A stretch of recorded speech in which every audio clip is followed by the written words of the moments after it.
Hello and welcome to the Trucker That Board Games, and I'm about to deliver to you my 5 favorite monsters in Spooktacular. These are by no means the best monsters, but they're the ones that have the most fun playing. So, with that, I'll start with one of the easier ones to play, which doesn't mean he's bad, but he is the Night Slayer, which is a rocker, which is pretty cool.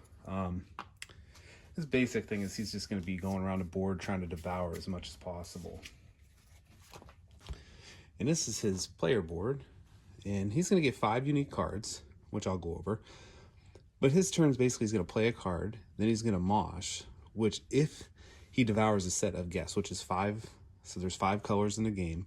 If you devour one of each color, you will turn them in for victory points. But what's cool about this character is if you do that, you get the mosh. And when you do that, the mosh ability means you get to add 5 guests to the room that you're in. So you'd add 1, 2, 3, 4, 5.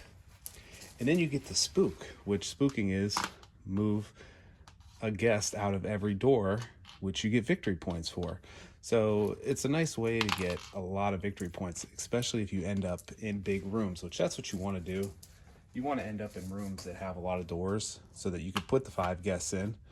Because even if there's no guests in there, you'll put 5 in, and then you'll get 5 victory points for spooking them, which is very nice. Then you'll switch places with the guests in a connected room. If there are no guests there, you just get to do it normally. Then you're just going to draw back up. So what's nice is, for that, you'll be able to add to 5 mosh, and then you'll want to move to the next room. So he's pretty fun. He's pretty self-explanatory. You're basically going to want to try to get 5 colors. The 5 colors, the different colors, as much as possible so you get the bonus action. And we're just going to look at some of his cards. He has Shred here, which you will draw 3 cards in hand, or draw until you have 3 cards and then play a card. So this, you want to combo these with other cards that let you play a lot of cards out. Then you want to play this as your last card. Draw back up so you have more options. It's an okay card. This one is Sing. Move a guest from each connected room into your room, gain 1 point for a figure moved. So you want to kind of do that in like big rooms that have a lot of doors so you can start to bring in a lot so you get extra victory points for everyone moved. That one's pretty good. This one I like a lot. Move, devour, repeat this process 2 times. This is really good because you get to move, eat which one you want, move to the next room, eat it, move to the next room. So it's very versatile on getting the colors that you need so you can get that extra token, which will then let you mosh. This card's okay posed. You just gain a victory point, play another card. It's okay. In this one, devour in a connected room, play a card. So he does have a couple few play different cards, and that's where Shred comes in. Is you want to play a bunch of those cards, then play the Shred, so then you have all your cards back in hand to do another effect. So he's really good. The only thing about him is if people mess with you at the start of your next turn, you're kind of hosed because you don't have a lot of places to move. Like, you don't have a lot of move cards. So if you can't, if you can't move into a room, you're kind of stuck where you are if you don't have a move card. So that really can hurt you. But other than that, I mean, he's really fun to play. Super easy. Move around, eat 5 guests, turn them in, and then you get to do his mosh ability, which you want to do anyway. So he's real fun. You're just basically moving around trying to get 5 different colors and get the mosh ability. Super fun, easy. The next is the Mask of the Outlander. He's fun. Here's his marker. Just has 1 guy. He has 3 unique cards, but with him, at the beginning of your turn, you're going to get him Posse, and this is a really fun ability. And what that means is when you devour guest colors, you're going to put them here for each color. So if you have a red, you put it here, purple here. And what you do is you will do these from left to right. So if you have a red, you get to move. If you have a purple, you get to move a figure in a connected room. If you have a yellow, you get to add 2 guests to your room and gain 2 points. That one's very good. With the green one, blue is steal 1 point from each player in your room. That can be very good.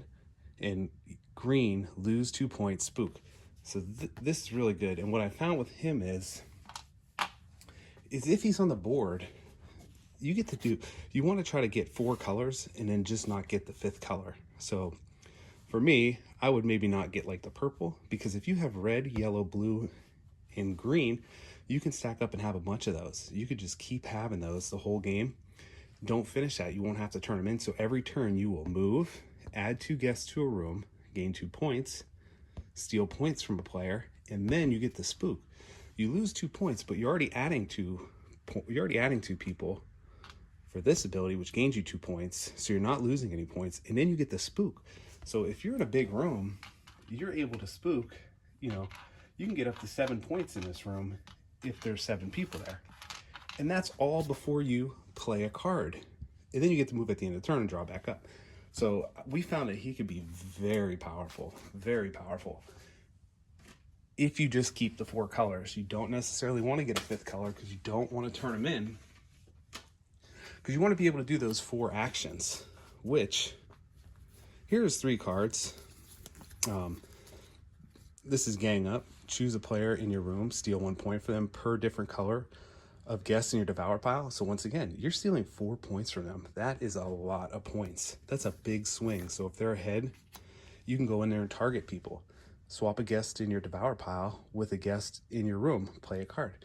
This is good if you want to get a color. So like if you're missing green and you don't necessarily want to finish the whole set to wipe that, because if you wipe that, you're going to lose all the abilities. So you might want to say, well, I want to get a green, so I'll turn in a blue, which I don't want to have, and then I'll still get to do 4 actions.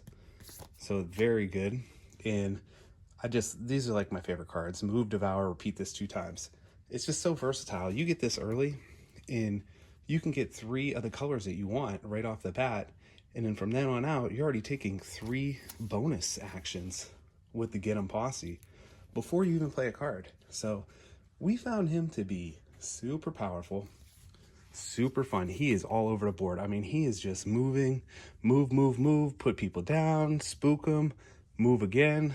Just so good. Stealing points. He's very powerful. Very powerful. Probably one of the more powerful characters that I've seen so far. And he's easy to play. This next one, the Grim Hive. I like area control in games, and you'll see that with my next pick too. So this one's kind of cool because you're getting your queen bee, but you're also getting 6 hives to put out. So what's cool about this is when you start, you're going to set some hives on the board, and then you're going to place your queen.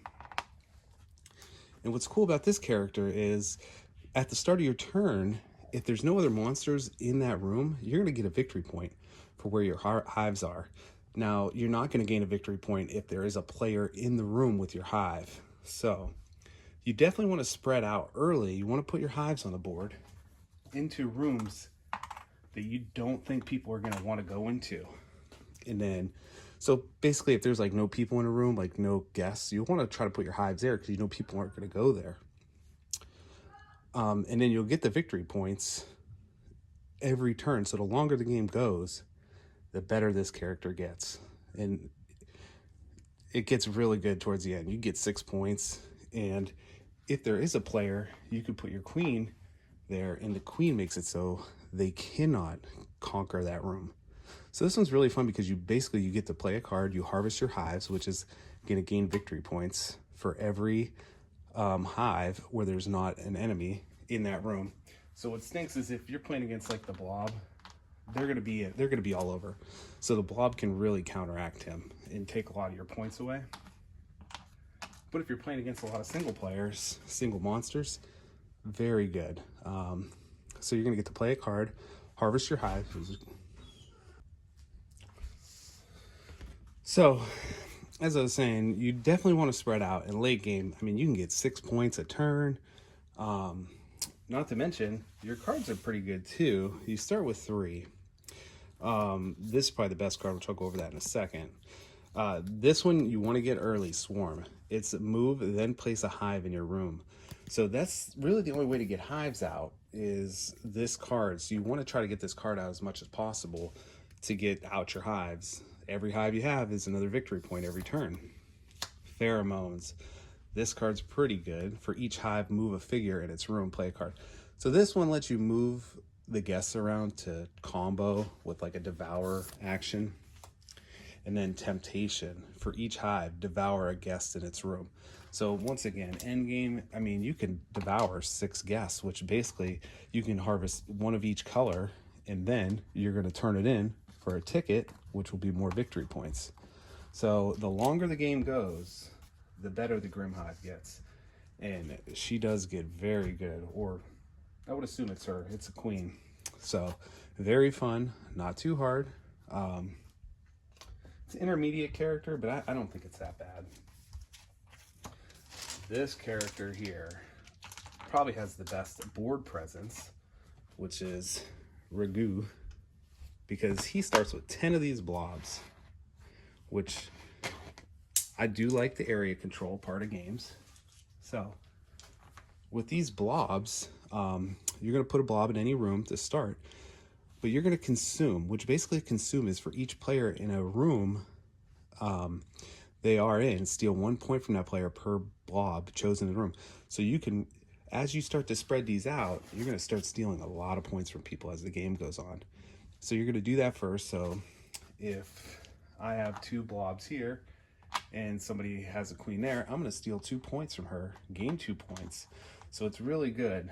It's really good as you start to get these out, which you'll consume, so that lets you steal the points. Then choose a blob, and all your card effects are resolved on that blob. So what that means is every time you play a card, you're gonna, for the turn, you will pick a blob, and you're gonna say, well, my card's gonna affect this one. So then, like, if you wanted to spook, you're gonna spook in this room because it has the most guests, which you can get 7 victory points. So it's very versatile that way. Then you're gonna grow, which grow is the best part of the character, is place a blob in your chosen blob's room or a connected room. So, you know, every turn you're going to be starting to place more blobs out, and they're just going to spread over the entire map. And you have 10 of those suckers. So super fun. Late game, this character can be crazy, but there is a downfall. You are then in every room, so characters can start to mess with you. So it's a double-edged sword. Everybody that has cards that say they affect characters, well, guess what? You're almost in every room, so you're going to be getting affected a lot by those. Then you're going to draw back, and if you turn in a set of devoured guests, which is 1 of each color, you're going to get to grow again. So once again, you want to get 5 guests as fast as possible, 1 of each color. Then you're just spreading around the board more and more, faster and faster. And with the cards, you want this one. This one just lets you grow right away. Gets another guy out there. Another way to score, you know, steal victory points. Another way to access more rooms, give you more versatility. Squelch. Move each blob. The blobs don't move much. So this is like one of your only ways to really move them around. That's why this character is probably advanced, because once they're there, they're stuck. They don't move much. And this one is just so good. Blurp. For each blob, devour in its room. Well, guess what? Late game, you have 10 blobs out. If you get that far, you're taking 10 guesses, which if you're lucky, you can do 2 of each color, which then lets you turn in 2 tickets. Turn in for 2 tickets, which are, I think, 4 to 8 victory points. Very good. It's fun. If I want like a nice, easy, fun game where I'm just messing with everybody, this is definitely the character I go for, because I'm just constantly stealing points. I love the blob. You know, the art's great. Just so much fun. But probably it's definitely my favorite. It's not probably. This guy right here, the lantern or the anglerfish, is just so much fun. He kind of breaks the game a little bit. You only have 1 guy, but you place these doors out on the outside of the board, and when people spook, if they go into that door, they go right into your mouth. Such a great mechanic. I mean, it's hilarious. I do love that. And you get 7 doors. So at the end of the game, you have those doors everywhere, and they really start, You know, every time someone spooks, they're going in there, you're devouring them, getting more and more. And what's fun about this character too is you get to play a card and then rise from the depths. When you rise from the depths, you will look how many cards in your discard, which is another unique thing about this character, and you get to take that bonus action. So if it's 1 to 3, you get to place a new door. 4, move each figure in your room, gain 1 point per move figure. So once again, you're basically a free spook. Then you get another spook, any exposed room. And exposed rooms are rooms that are connected with the doors to the outside. So you can have access to all across the map. Then 6, add 2 guests for each exposed room. It's just, you're adding a ton of guests, which let you do a ton of stuff. And then 7's a big one. Steal 4 points from each player in exposed room. So this is pretty crazy. I've seen people get 12 points on this. It's just nuts. You do not, if they're close to that, you do not want to be in an outside room. So with this character, you really want to try to keep all the guests on the inside, because if you put them on the outside, this character will run away with the game. Yeah, this character, I've seen this character blow people out. And it has 3 cards. And we'll do Lantern Glow here. Move a figure in each connected room into your room. So once again, you're just setting up for later for like a big spook action. And remember, you get to play a card first. So if you move a bunch of people into your room and you know you have 5 cards in your discard area, well, guess what? Then you're going to spook. So it really combos together with that. Then Flood, discard your hand, spook. So this whole character is about getting your discard pile going. So with that, you could discard and get up to the 7 points so that the next turn you can really hammer people, or you might want to spook. So it's just more flexible to get where you want to be on this track. Then Chomp, place a new door. If you did devour 2 times in the room you placed it on. So another way to get your doors out and your devour tokens going. So just a blast of a character. I like him because he does break the game. Not break it, but he changes the game up. No one else has an ability like that lets people spook them outside the theater. And people really got to watch out for the steal points. But the discard is just fun. Everything about this character is fun, and that's why he is my favorite to play. And with that, I'll leave you with that, and thanks for watching.